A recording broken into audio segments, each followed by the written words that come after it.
Bournemouth nil, Manchester United 1. Not the most entertaining match, but Man United get a massive 3 points in their pursuit of Champions League football. And it is happening alongside Liverpool versus Aston Villa, which is currently tied at 1 apiece. And we'll be following along on this channel, as that will also have massive ramifications who gets top 4. Because if Liverpool don't win that football match, top 4 is basically wrapped up, no?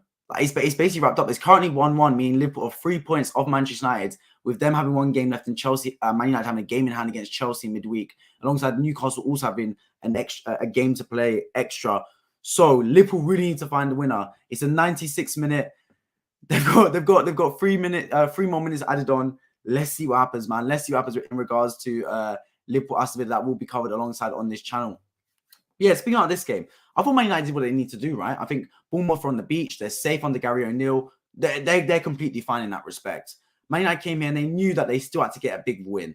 Away games have been their kryptonite this season for the majority of it. They never really seem to turn up when the pressure is most on them in big away matches, but they turn up big. And their big player, Casemiro, stood up and scored a brilliant goal, man. What a goal. Head and like half bicycle / scoop finish behind his head into the top corner off the post as well. Brilliant finish to give Man United the lead. And I thought he was really good throughout Man United. They did enough to win this football match.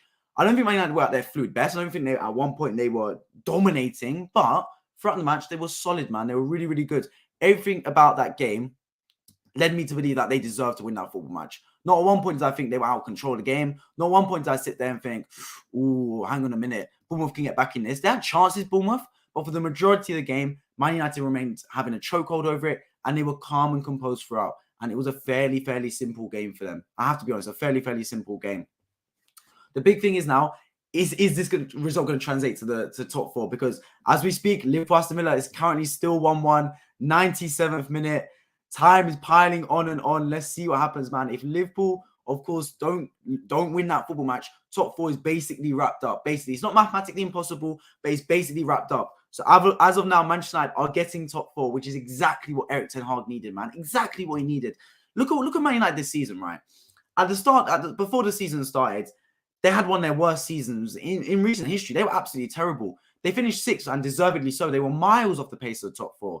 They scraped the Europa League finish by many margins. Then on his first 2 games, Erik ten Hag, he really struggled. Brighton and Brentford, 2 tough matches. Don't make no mistake about it, but he really struggled in his game. Struggled to really impose Man United onto the fixtures, and they got dominated in both matches and deserved to lose. But ever since then, he's taken this Man United team on a real turn of events and a real path to salvation, a path to getting better. Yeah, they've had bumps in the road, and I still do think Erik ten Hag has got a lot to change in Man United, especially their away performance. I think they've been not necessarily just losing those matches, but getting completely dominated and beaten badly at times in big away matches, such as even recently against West Ham away, Sevilla away, Liverpool away, etc. Really bad losses, man, for Manchester United. So when you look at this game, right, again, I potentially could wrap up their top 4, an away game. You could say one of the friendly away games, given Bournemouth are basically on the beach, they're not going to get relegated. To still show up and get the 3 points, it's big. It's big, man. It's big. Any points at this stage is massive. Absolutely massive. And for Manchester United, right, 3 points to them goes an awful lot way, because they've already won the Carabao Cup this season. They're in the FA Cup final against their rivals, Manchester City, and could stop them winning the treble. And they're this close to basically getting a Premier League top 4 spot as well. That's a brilliant first season for Erik ten Hag. Absolutely brilliant. I think every Manchester United fan would have snapped your arm off for it at the start of the season, because that club, from where they've been last season to where they are now, is much better. Not even just the actual results again and the position in the table. The performances look better. I think there's more of a solidity between the fan base and the manager, because I feel like but before, Man United's managers, whether it was the David Moyes, the Louis van Gaal, Ole Gunnar Solskjaer, Ralf Rangnick, not the whole fan base united behind that manager. There was always some kind of murmurs about them not being the right manager, not being the right person for Manchester United. I don't see that with Erik ten Hag. I think every Man United fan is solidified in backing Erik ten Hag, and they like to see the light at the end of the tunnel. They like to see this Manchester United team moving in the right direction, and that is exactly what is happening with them. And a top 4 finish goes a long way. Champions League football to add, that'll give them an increased budget, of course. Of course, they're going to be able to attract some of the best players in world football. I still think they need to sign some top positions. Look, Man United as well also challenged until about January. Man United were in a title race. Genuinely, they were. So it just goes to show, man, really solid football team, Man United. Improvement points, of course there are many. Of course there are many, especially in away games. That's the main thing for me. You've got to tighten up in away games if you're Manchester United. But overall, I think it's brilliant, man. Brilliant first season for Erik ten Hag. And it's been typified. Look, this performance probably sums it up, right? I think at times Man United were untouchable in this game. At times, just little move, pass and moves. I think for the majority of this game, they weren't clinical throughout the game, and they still only won 1-0. They scraped it, you could say. But I didn't feel like the game was out of their control at any point. I didn't feel at any point that Bournemouth were going to run away and get back into the game. Yeah, Bournemouth had chances, but it's very rare you go for a 90-minute football match not giving up any chances. But I think for the majority of the match, Manchester United always felt in control of the game. They always felt they had a grip on this fixture. And it's a big, big win. Big, big win in many respects. Because their next 2 fixtures, they've got 2 home games to end off the season. And they're going to make top 4, in my opinion. They are. I said it from before. I think Man United, Newcastle, they're going to make top 4 alongside, of course, Man City and Arsenal. And that makes Manchester United have a brilliant first season under Erik ten Hag. We're into 101 minutes at Anfield right now. It's a 90 plus 11th minute. Let's see what happens. Are Liverpool going to get a winner, or is it going to end 1-1 and give Newcastle and Manchester United a massive, massive boost with respect to their top 4 ambitions? Let's see, man. Let's see. It's coming towards the end of the match. 90 plus 11 on the clock. I think Casemiro really stood up today as well. Look, Casemiro was brilliant when they first signed him. Really, really solid, Casemiro in that team. And I always say how important the CDM position is, right? I feel like Manchester United have lacked a real proper CDM for a while now. They brought in Matic from Chelsea under Mourinho, and Matic was past his best, you could tell. Pogba is definitely not a CDM. They've really lacked that real core defensive midfielder that has been a staple of Manchester United for majority of their seasons in the Premier League, whether it was Roy Keane, etc., for example.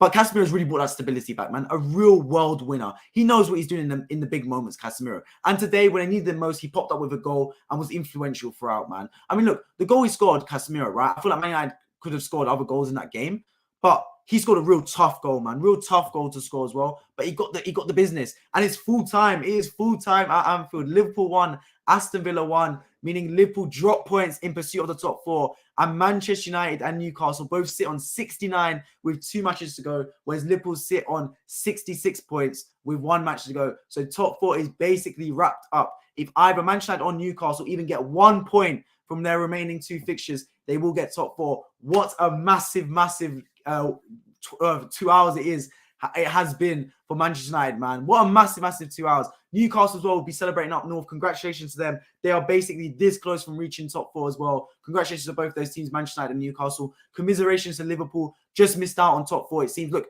it's mathematically possible, but if either Newcastle or Man United don't make top 4 from this position, I mean, that would be a bigger bottle job than Arsenal not winning the league, to be completely honest about it. So it looks like both teams are going to make it. Man United and Newcastle, congratulations to them. Liverpool, unlucky. They put together a really good run of form, but as I assumed, it was too little too late for them. It's very hard to hit form right at the end of the season, and it's salvage your season. They really need to hit form. Even a month earlier probably would have been good for Liverpool, but too little too late for them. But on the flip side, Manchester United, top 4 is basically yours.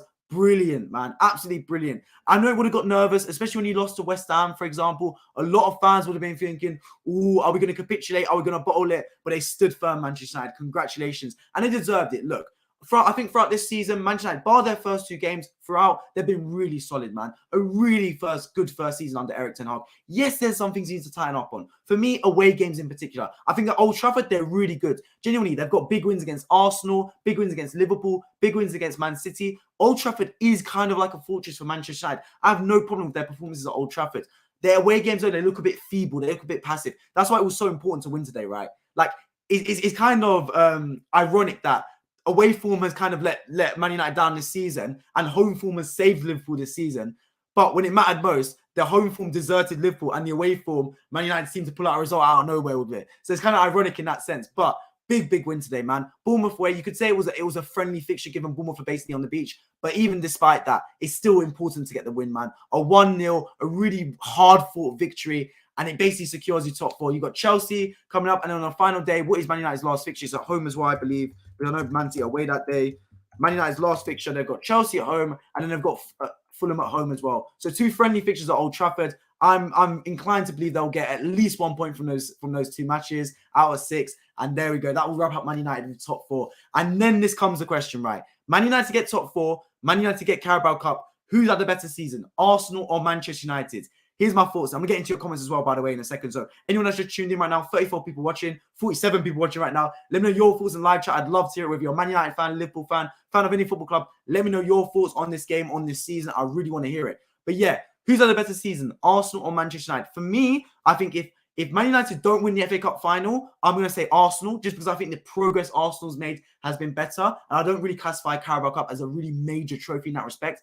But if Manchester United win the FA Cup, the Carabao Cup, and get top 4 in the Premier League, which is looking likely, at least in the Premier League standpoint, not necessarily in the FA Cup standpoint, what a brilliant season for Erik ten Hag. Unbelievable. And for me, look, trophies aside, top 4 finish aside, I think all Manchester United fans can rejoice in the fact that they actually believe Erik ten Hag can be the manager for Manchester United going forward. And that's a really big thing. Trust me, it's a really underrated thing to say, because ever since Sir Alex Ferguson's left, Man United have had a real big power struggle. They're brought in some top-class managers. Louis van Gaal, Jose Mourinho, even like some Ole Gunnar Solskjaer, for example. But not one manager at Manchester United, at least in my eyes, has really epitomized everything about that football club. I've never really looked at them and thought, that's a Man United manager through and through. I haven't seen it with them. And that's not a good sign, because I think if you're Manchester United, which in my opinion is the biggest club in England, you need a real strong figure in that management position. A figure that you can really, really look at and go, that's the Man United manager. A figure that's feared by teams around the world.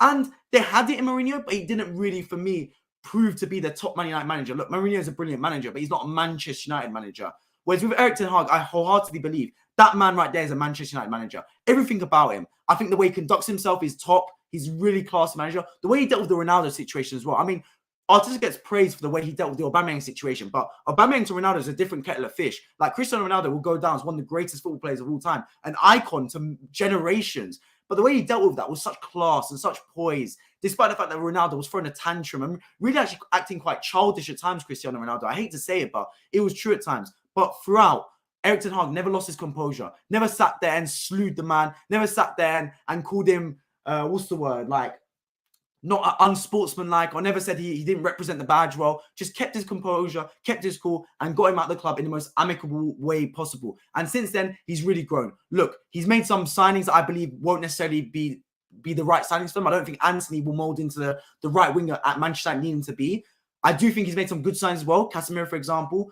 But overall, it's been a brilliant season. Up until January, they were in a title race. Look, if Manchester United signed a top striker, for me, Harry Kane, I think this was Harry Kane's last home game for Tottenham Hotspur today. You bring in Harry Kane and you bring in a top goalkeeper, and if you're Manchester United, you can challenge for the title next season. I 100% believe in that, because they've got the fundamentals, they've got the foundations of a solid team in there, man. Like, you look at Casemiro. He had a really good start to life at Manchester United. He's tailed off recently, but back again today with a big performance. That's a big-time player. Bruno Fernandes, I know he throws a tantrum. I know he throws a strop, but that's a really big-time performer in there as well. I've got a lot of faith in Bruno Fernandes going forward. Garnacho, massive fan of Alejandro Garnacho, man. Coming back from his injury as well. We're going to see a lot of good stuff from him. Out front, Marcus Rashford, missing today, but we know he's been electrifying form.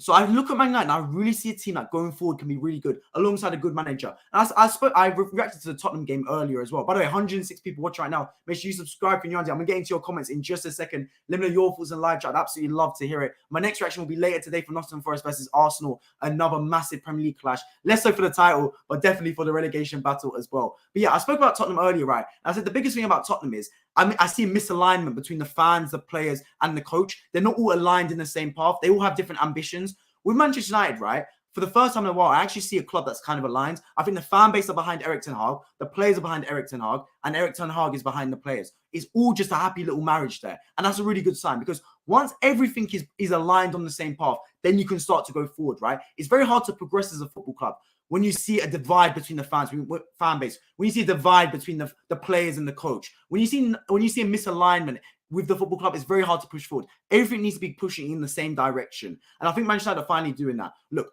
back Erik ten Hag in the summer. You've given him a lot of money, I agree, but sign some real top players as well, man. Some real world beaters in there. It's time, man. You're Manchester United, you're the biggest club in England. Take use of that. Make use of signing the top players around, the Harry Kanes, the Victor Osimhens, etc. Get those players in the door, man. And I can really take Man United to that next level. I thoroughly believe it. Luca, appreciate joining the stream as always. Hope you're doing well, my friends. Liverpool first half were poor. Second half had to rely on Firmino. Well, here's the thing, right? Firmino's leaving at the end of the season, but he's coming up with some big goals for Liverpool. Scored against Arsenal as well. And for me, look, when Liverpool got that point against Arsenal, right, I sat there and I said, is it a point gained or is it 2 points dropped? For both teams, Arsenal and Liverpool. Well, off the back of that, you have to say it's 2 points dropped for Arsenal because they went on to draw to West Ham and lose to Man City and draw to Southampton as well. For Liverpool, it looked like a point game because ever since that game against Arsenal, they have been flying in the Premier League. They hit a little bit of a roadblock right now, but look, it's inevitable, man. They were on such good momentum. It's eventually going to drop some points. That's why, for me, they should hit that form earlier on in the season. But it's one of those things. It finished 1-1. It did indeed, Luca, man. Massive point for with respect to Manchester United and Newcastle, who will be celebrating that just like their team won, man. Who has the worst bottle, Liverpool or Arsenal? Arsenal, man. Arsenal. Look, Liverpool didn't bottle top four. They were never in the top four race, really. They only started to get into it towards the end of the season. So Arsenal definitely bottled it more. But if Manchester United or Newcastle bottled top four from this position, that's a bigger bottle job than Arsenal. Big up to you, 32 people watching. I appreciate it, Luca, man. Jeff, appreciate joining the stream as well. Hope you're doing well, my friends. Bournemouth came to play today, so credit to them. But Man United and Newcastle looking good for Champions League now. Yeah, look, Bournemouth, I have to respect them because, as you said, they came to play football. I thought they would be on the beach, to be honest. And you could see at times they were on the beach. They didn't put in the extra intensity and the extra oomph that I would have expected if they were fighting for their lives.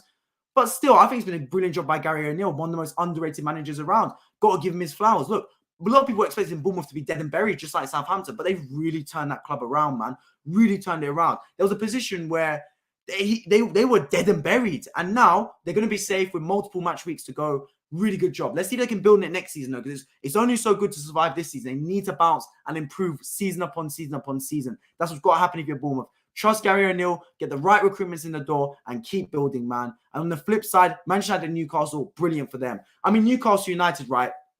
I spoke about how they're going to make top four, in my opinion. And I was really surprised at how easy it was in many respects for them to make top four. Because normally when it's your first time struggling for anything, whether it is top four, whether it is fighting for the title, etc., you face a lot of adversity. That's just how it is. That's just how the cookie crumbles. But with Newcastle United, they faced very little adversity in their fight for top four. Liverpool have been crap. Chelsea have been crap. Tottenham have been crap. Brighton have been all right, but nowhere near top four status. So you're looking, you're thinking Newcastle kind of got top four by default. But towards the end of the season, when Liverpool really started to put the squeeze on, towards the end of the season, when Liverpool really started to pick up momentum, now I was sitting there thinking, how do Newcastle respond to this? Do they respond by wilting under pressure, just like Arsenal did when Man United put some pressure on them? Or do they really bounce back and really start to flex their muscles and go, no, we're in this position for a reason, let's keep going? And they hit a little bit of a shaky period, losing to Arsenal, drawing to Leeds United when Liverpool won both those games. The game against Brighton was a massive fixture for them, and they came along and they won 4-1. Brilliant, brilliant result. Well-deserved, thoroughly deserved, in fact. And Newcastle look good money for top four now, which is absolutely brilliant for them. Everton got a draw. Wow, they nicked a draw last second. Let's see if they survive Everton, man. Obviously, they lost last week's in Man City, which is a tough game, of course. But at Goodison Park, you can't be looking at any game as free hits. You got to be trying to maximize points. Are Everton going to survive? It's going to be a brilliant, brilliant end to the season. Monday as well, massive game. Newcastle versus Leicester City. Newcastle have the ability to 100% secure top four against Leicester City on Monday with at least a point, and that will be an absolute party in Tyneside, man. Absolute party, and thoroughly deserved as well. On the flip side, you got Leicester, who need a result now. Like, it's got to a point where it literally is do or die. It is do or die for Leicester. They are going down to the Championship as it looks. They can salvage it, but it's got to a point where they need points. Like, this isn't even a case anymore of they need to get points, but it's not the end of the world. This literally is the end of the world for them. This is the end of the journey. If they don't get a point against Newcastle, so if they don't get 3 points against Newcastle, they very much could be dead and buried. Wolves goalkeeper gave them the point. Scott, where was he going on that last cross? I didn't watch the game, but come on. I mean, Wolves are on the beach, so I kind of expect it, to be completely honest. Liverpool, for me, were poor. Well, look, I watched the Man United Bournemouth games. I didn't watch the Liverpool game. But here's the thing with Liverpool, right? This whole season, they've been poor. Their home form has salvaged them. Yeah, it's been the case. Like, it's been ironic given how good Liverpool's home form is that they've lost out on top four in a home game, to be completely honest about it. But Liverpool this season, right, it's very hard to just turn on performances like a tap. It's not like a tap we can turn it on and off. Liverpool, for the majority of the season, have been cruising. And when I say cruising, I mean cruising in the bad respect. They haven't been inserting themselves on games. They haven't been taking the game to the opponent. They've been playing it like friendlies, like exhibition matches. Not enough intensity, not enough fight, not enough hunger.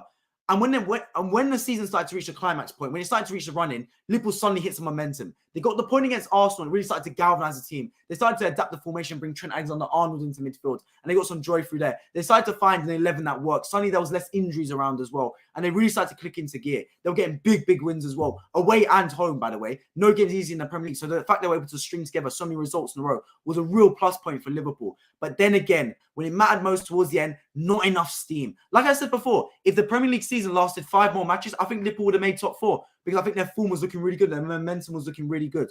But too little, too late for them, man. And look, that's no discredit to Man United or Newcastle, by the way. They thoroughly deserve top 4. The teams that are in top 4 right now, Arsenal, Man City, Man United, Newcastle, they deserve it. They've been the most consistent teams in the Premier League this season in what has been, for the majority of teams, a very inconsistent season, especially for the majority of really big teams out there. So yeah, for Liverpool, poor result. they're not going to be able to salvage their season and get top 4. It looks like Europa League will be the result for them. And if it is, so be it, man. So be it. If Liverpool would have got top 4 this season, it would have been daylight robbery. For the majority of the season, people forget that from the start of the season, from August right up until March, right? And you could say even April to an extent, Liverpool have been awful. Liverpool been completely awful until about halfway through April. So you sit there and go, if you were able to get top 4 Liverpool, it would have been a brilliant end of result to get top 4. But it would have been daylight robbery. It would literally been a case of bust case. It would have been them salvaging it from the depth. So you sit there and you go, you got Europa League, probably deserved for Liverpool in the balance of the whole season. That's fine. It gives you opportunity to make some changes. Midfield needs to be changed, man. You got to bring in a top midfielder. Paulinho, for me, has to be brought in. Even Mateus Nunes from Wolves, for me, have to bring in those type of players, those caliber of footballers into the football club. That's what I would be doing if I'm Liverpool, man. Don't have to worry about these other footballers around, bringing those top players. That's what I'm thinking personally. If you're Liverpool, you're going to miss out on Champions League. It's a kick in the teeth for the fans. I think even the most pessimistic of Liverpool fans would not have expected that team to not get top 4 this season. They might not have expected potentially to win the league because Man City are that good, but they would have expected at least 3rd. Like, that's the minimum a lot of Liverpool fans would have thought. For them to finish 5th this season, it's a real kick in the teeth, but it happens. Football is a crazy, crazy game, man. If you're Liverpool, it's a learning curve. You realize that it's a terrible season and that can't continue. You can't perform that badly next season. So you make the changes. You hit the reset button. Some players are there to stay, but some players need to go and you need to move on from them. And I think that's a really good sign for Liverpool, man. Look, it's going to be a poor end to the season. It's going to be heartbreak for a lot of fans that potentially would have expected top 4, given their quality of their team and the momentum they were on. But that's how football works, man. That's how football works. It's a learning curve for Liverpool. They will get better. On the flip side, Manchester United, brilliant. Absolutely brilliant for them, man. Absolutely brilliant for Erik ten Hag. He will treat himself to a brilliant, I don't know, whatever his beverage of choice is, a wine or something like that, because he deserves it. He's had a brilliant season for Manchester United. Look, they've still got an FA Cup final to play for as well. They're going to make top 4 now. They've got an FA Cup final to play for as well. If they win that against their rivals, Man City, they potentially stop Man City winning the treble alongside winning his 2nd trophy at Manchester United. It's all coming up trumps for him, man. All coming up trumps. Because I look at it for Manchester United and I go, look, last season was terrible. The first 2 games this season was terrible. But ever since then, I've really seen that team take a journey. I've really seen that team hit bottom and spring back up. I personally believe, right, Man United losing 4-0 to Brentford was arguably one of the best things that happened to them this season. Because that really got them thinking, look, we lost to Brentford 4-0 in the 2nd game of the season. And they were sitting there going, this is not good enough. They hit the training ground and had a complete hard reset. If they lost that game 1-0, it could have been papering over the cracks. And it could have then continued to be in a rot and continue to play the bad performances. Sometimes, genuinely, in life and in football, you need a bad result. So you literally need to hit rock bottom to bounce back up again. It's how it is in many facets of life. And I think Man United hit that when they lost to Brentford. Since then, they've really responded well, man. Really responded well. I think the majority of games have been really good. They've gone toe-to-toe in matches against big teams at home. It's just the away performances they really need to tighten up upon. Because away from home, right, they're not getting many victories. And that's one thing. Look, winning away from home is very tough. Very few teams are able to achieve it. But I think in a lot of away games, especially in games that I'd expect them to get a result from, they get outperformed. That's the thing that really is bad look for me. Like when they played Sevilla and they lost 3-0, right? Sevilla were really struggling in La Liga. I know Sevilla are really good in Europa League, for example, but losing 3-0 is a bad look. Like they got dominated in that game. Equally, a couple of weeks ago against West Ham United, right? West Ham, they won the beach in many respects, but that team has struggled for the majority of the season. They go and they lose 2-0 to West Ham United, right? And they didn't just lose 2-0, losing 2-0 where it was an even game, blow for blow. They just got hit on the counter-attack. They lost 2-0 to West Ham United, losing deservedly. Like they were the much worse team on that night. And that's really got to worry me as well. They got absolutely demolished by their rivals, Man City. I don't care how good Man City are. You're Manchester United. You're meant to be the biggest club in England. That's a club that's got standards. Sir Alex Ferguson would never stand for a battering that bad. I know he lost 6-1 as a Manchester United manager once upon a time, but let's be genuinely honest about it, right? This Man United team in big games, even against Liverpool, losing 7-0, it's a bad look. In too many big away matches, they've fallen aside and they've been feeble, passive. That needs to change. But that's something that can be improved upon. It's a process for Manchester United. I think out of all the clubs in the Premier League, they're definitely on the side of teams that have got better and definitely on the sides that you could say that they've got a bright future ahead of them. Make the right signings. For me, Harry Kane needs to be called right now. The season's basically over. Get on the phone to Harry Kane's agent, I think it's his brother, and say, look, Harry Kane, we know you haven't won a trophy at Tottenham. Let me bring you to the most successful club, arguably, in English football, alongside Liverpool. Let me bring you to Manchester United, and let's win a trophy together under Erik ten Hag. Marcus Rashford's in the team. Casemiro in the team. Let's win it. Also, you have to be ruthless if you're Manchester United, right? When you're the biggest club in England, you got to move with some ruthless nature to you. David De Gea, Brilliant servant for the football club. Move on from him. I don't know why they're deciding to give him another contract. No. David De Gea's had his time at Manchester United. He's cost you with costly mistakes this season. It's time to move on. You're Manchester United, right? You shouldn't just sit there and go, oh, David De Gea. I know he makes mistakes, but he makes a worldly save every now and then. Manchester United should not be looking at a goalkeeper because he makes worldly saves. Manchester United should be looking at a goalkeeper that can make worldly saves alongside being good at the ball at his feet, alongside not making genuine mistakes. They need to have a goalkeeper that excels at every facet, not excels at just one thing. Like other clubs can resort to having goalkeepers that aren't really good with the ball at their feet just because they make brilliant saves. But that shouldn't be Manchester United. You think Pep Guardiola would live with David De Gea at the back? You think Mikel Arteta, Jurgen Klopp would want David De Gea at the back? No. They understand their standards. They understand that a goalkeeper needs to do more than just save the football if you really want to become a top-level football club. So why Manchester United trying to keep players that will not get into Man City's team? If the standard is Man City right now, for any team in the Premier League, sign players and keep players that can get to that standard. They might not be at that standard right now, but you believe they can reach that standard. And David De Gea will not reach that standard, so move on. Be ruthless if you're Manchester United. Be ruthless if you're the Glazers. Be ruthless if you're Eric Ten Hag, etc. That's what you need to do. Let's see if they do it. Like I said, I think Manchester United make the right signings in the summer. They can propel and go on for a real good league title run. I really do believe so. They were there until January, to be honest. Let's see what happens. Let me know your thoughts live chat, by the way. 61 people watching right now on this stream. Let me know your thoughts on Man United, Liverpool, top 4 race, ambitions for next season. I really want to hear it. I will be reviewing the Arsenal game after that's done as well on this channel. So make sure you stay tuned for that and subscribe with bell notifications on. No KT playing. Arteta really does not like him. Well, there we go, man. There we go. I haven't even seen the Arsenal lineup so far. So I'm going to have a quick look at those really as well at the same time. But yeah, this Arsenal game as well is a bit like it's gone down like a lead balloon for me because as being an Arsenal fan, right, I thought we were going to be in a title race and it hasn't really worked out that way, to be completely honest with it. Just the way everything's gone. So it's a bit annoying in that respect, but it's the way it goes. I will be watching the Arsenal game regardless. I watch every single Arsenal game.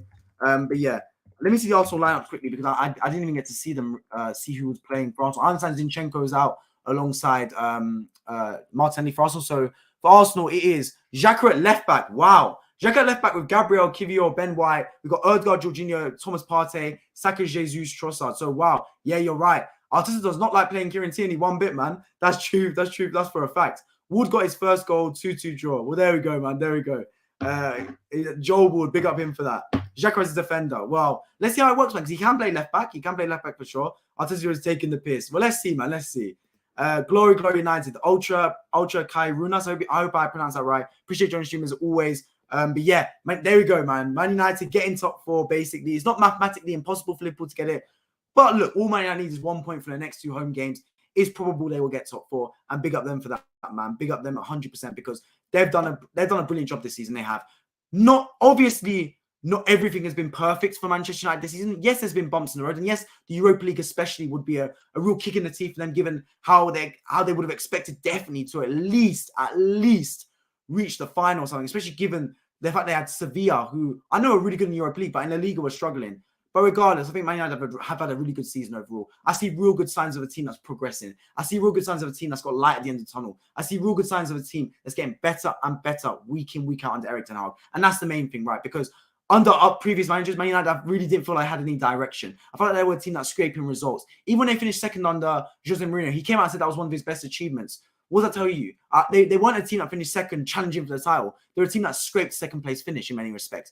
There was a real golfing class between first and second that season. So if you're Manchester United, right, I see real progression there. And I think they are going to get better season out. And that's a really good sign. United got lucky today. I disagree, Malia, to an extent. Look, they only won 1-0. And you might say, oh, they scraped in that respect. But I didn't feel like they lacked any dominance over the game at any point. I thought they were in complete control. Even when Bournemouth had chances, I still felt like Man United were the better team. I still felt like Man United were always going to win that football match. So yeah, I don't think necessarily Man United necessarily got lucky today. Of course, you can say when you win 1-0, there's always an element of luck to it. But I thought they were well worth their victory. Are we playing a 3-2-4? Well, let's see, man. Let's see, because this is the thing, right?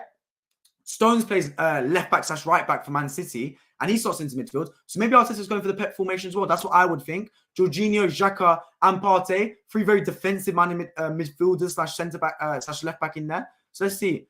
Stans White, appreciate joining the stream. Hope you're doing well, my friends. Top 4 is sure for Man United, 100%, bro. 100% right now, man. That result for Liverpool especially means it is true. And it's ironic because in the season when Man United have struggled away from home and Liverpool have been brilliant at home, when it matters most, Man United pulled out a result away from home, and Liverpool couldn't get a result at home. So it's ironic in that respect that it turned out that way. But regardless, this was a brilliant. This was a 6-pointer, 6-pointer 2 hours, Man United, right? Because if everything went their way, they could have secured top 4. And it basically went their way. Obviously, better news would have been Liverpool losing. But regardless, a draw would have been perfect. And then winning against Bournemouth is brilliant as well. Game time. Yes, I'm getting a game on right now to watch. So it's going to be absolutely brilliant. I'm going to, of course, start to end the stream now to watch the Arsenal game. But I will be streaming straight after for Nottingham Forest versus Arsenal on the channel, 7:30 p.m. The stream will start. If you're just joining right now, I appreciate everyone tuning in. 63 people watching right now. First of all, subscribe if you're on day for football-related content. And also, scroll right back to the start of the stream so you can hear all about my thoughts on the game. I appreciate everyone watching. Drop a like down below so the stream goes out to more people. If you're watching this now, stop becoming a stream is now a video. Let me know your thoughts in the comment section on who you believe, on your thoughts on Man United, on Liverpool, who's getting top 4, how you believe that expectations should be for those clubs going forward. But I appreciate everyone tuning to the stream as always. Game is coming on indeed. Justice for KT. Well, let's see what Arteta does, man. Let's see what Arteta does. I appreciate everyone joining as always. Man United and Newcastle basically secured top 4 with Liverpool dropping points to Aston Villa as well today. And I hope to see you all in my next stream.